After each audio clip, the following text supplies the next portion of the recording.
China's paramount leader, Xi Jinping, just wrapped up a multi-country trip to Europe, his first in 5 years. His choice of countries, France, Serbia, and Hungary, might seem unusual, but it speaks volumes about his strategic goals. I can think of no better person to discuss those goals than Susan Shirk. Susan was a senior State Department official handling East Asia, and she is currently a research professor and the founding chair of the 21st Century China Center at UC San Diego. Susan, welcome. So just give us at the broadest level, what do you think Xi Jinping is trying to do in going to Europe?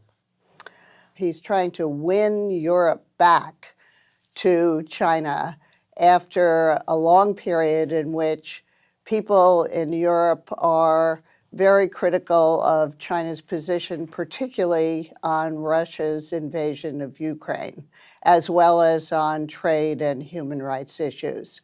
So he's trying to show that even though relations with the United States might be poor, he's a good friend, and the Europeans are good friends of China. In other words, he's trying to get people in the Chinese Communist Party elite to understand that his foreign policy is, it can work. Yeah, I suppose the most positive way of looking at it is that perhaps there is an adjustment in Chinese policy to moderate it away from this more aggressive wolf warrior diplomacy. But actually, what he said and did in Europe suggests that there isn't any significant adjustment in Chinese policy going on. He's just trying to show that his policies have not, which are, I would call, overreaching, have not failed, that they're sufficiently successful that the French and the Serbians and the Hungarians, anyway, are willing to welcome him in a positive and friendly manner. And do you think it succeeded? I didn't see any big shifts in Europe, particularly on policy toward Russia, Ukraine. I agree with you. They're really the tangible results of his meetings look pretty minimal or invisible.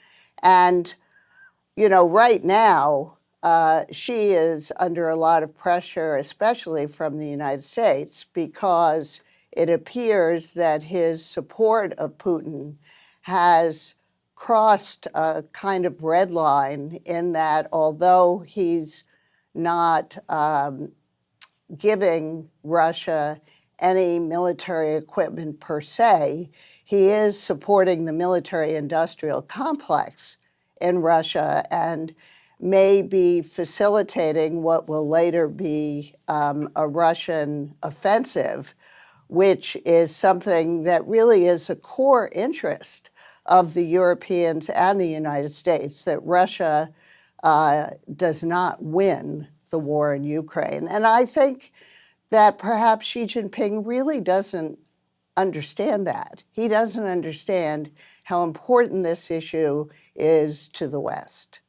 Susan, in your book, Overreach, in which I think the subtitle is How China Derailed Its Peaceful Rise, you outline, it seems to me very persuasively, that Xi Jinping's foreign policy has been a break with Chinese foreign policy and has been unsuccessful. It's caused all this antagonism in Japan, in India, in Australia, and in Europe. Have you seen any sense of course correction, or when you go to China, do people talk about how maybe this wasn't the right path?